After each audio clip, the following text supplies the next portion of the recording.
नहमदुहु व नुसल्ली अला रसूलिल करीम। हदीस कुदसी है, अबू हुरैरा रज़ियल्लाहु ताला अन्हु से रिवायत है कि नबी सल्लल्लाहु अलैहि वसल्लम ने फरमाया कि अल्लाह ताला फरमाता है कि आदम के बेटे ने वक्त को गाली देकर मुझे तकलीफ़ पहुंचाई, क्योंकि मैं ही वक्त हूँ, मेरे हाथ में हर चीज़ का इख्तिदार है और मैं ही दिन और रात को फेरता हूँ। मुत्तफ़िक़ अलैह हदीस है ये। वक्त और उसकी तरतीब और तंजीम एक अहम इल्मी और तकनीकी मौजू बन चुका है। इस मौजू पर आज का तरक्की याफ्ता कहलाने वाला इंसान गुज़िश्ता 50 या 100 सालों से जागा है और वो टाइम मैनेजमेंट के कोर्सेज़ कर रहा है, किताबें लिख रहा है और क्या क्या, लेकिन खालिक़ कायनात ने इसकी अहमियत आज से तकरीबन 1450 साल पहले हज़रत इंसान को जता दी थी, जब उसने अपने कलाम में वक्त की कसम खाकर इस बात को उजागर करते हुए फरमाया था कि वल अस्र इन्नल इंसान लफ़ी खुस्र, कि कसम है वक्त की, कसम है ज़माने की, कि यकीनी तौर पर इंसान जो है वो खसारे में है। और वक्त की अहमियत का अगर एहसास करना हो तो अपनी हाथ पर लगी घड़ी की टिक टिक करती हुई सेकंड की सुई की जानिब देखें कि जिसकी हर लम्हे की छोटी सी रफ्तार हमें जता रही है कि इस एक सेकंड में रोशनी 1,86,000 मील का सफ़र तय कर चुकी है। और खुदा की खुदाई में बहुत सी चीज़ें ऐसी भी हैं जो इससे ज़्यादा तेज़ रफ्तारी के साथ अपना सफ़र तय कर रही हैं। अगर इस वक्त की कदर पूछनी है तो उस तालिब इल्म से पूछिए कि जब वो कमरे इम्तहान में पर्चा दे रहा हो और उसका जवाब अभी बाकी हो और वक्त ख़त्म हो जाए।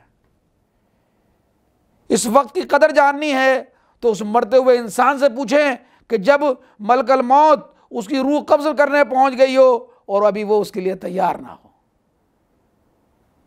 इस वक्त की कदर जानना चाहते हैं तो आखिरत में उस शख्स से पूछें तो जो दुनिया में नेक आमाल के लिए दोबारा लौटना चाहता हो। वक्त की अहमियत दुनिया से कहीं ज़्यादा है।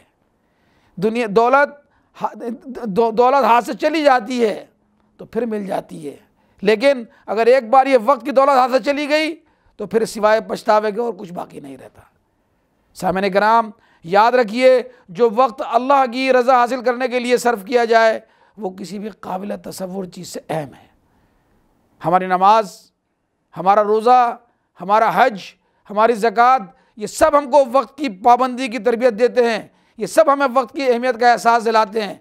लेकिन एक अजीम उम्मत होते हुए वक्त की अज़मत को अपने दिल से खुरच देने की पादाश में दुनिया की हाकिमियत हमसे छीन ली गई, क्योंकि हमने हाकिम आला के अहकामात से रूगर्दानी की, वक्त का ज़िया किया और हम महकूम बन गए। और जो महकूम थे उन्होंने वक्त की अहमियत का एहसास किया और दुनिया के शोबों में तरक्की कर ली और हमसे कहीं आगे निकल गए और आज वो दुनिया के हुक्मरान ठहरे। बक़ौल मौलाना मौदूदी रहमतुल्लाह अलैह, वो कहते हैं कि अल्लाह ताला साहिब अदल है। जब तक उम्मत मुस्लिमा में दुनिया की क़यादत की सलाहियत मौजूद थी तो अल्लाह सुब्हानहू तआला ने उसके पास रहने दी, और जब उसमें ये सलाहियत ख़त्म हो गई तो दूसरों को ये क़यादत सौंप दी गई ताकि उसकी दुनिया का निज़ाम जो है वो चलता रहे। अल्लाह से दुआ है कि इस फ़ानी ज़िंदगी के बच जाने वाले वक्त को सही अंदाज में इस्तेमाल करते हुए क़यादत के मनसब पर दोबारा फ़ाइज़ फरमाए और अल्लाह की ज़मीन पर अल्लाह के निज़ाम को नाफिज़ करने की तौफ़ीक़ अता फ़रमाए। व आखिर दावाना अनिल हम्दुलिल्लाहि रब्बिल आलमीन। अल्लाहुम्मा सल्ली अला सय्यदिना मुहम्मदिन वाला आलिही वसहाबिही वसल्लिम।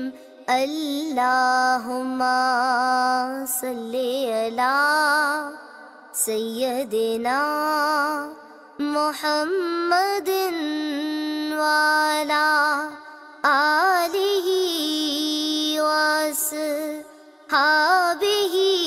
वसल्लिम।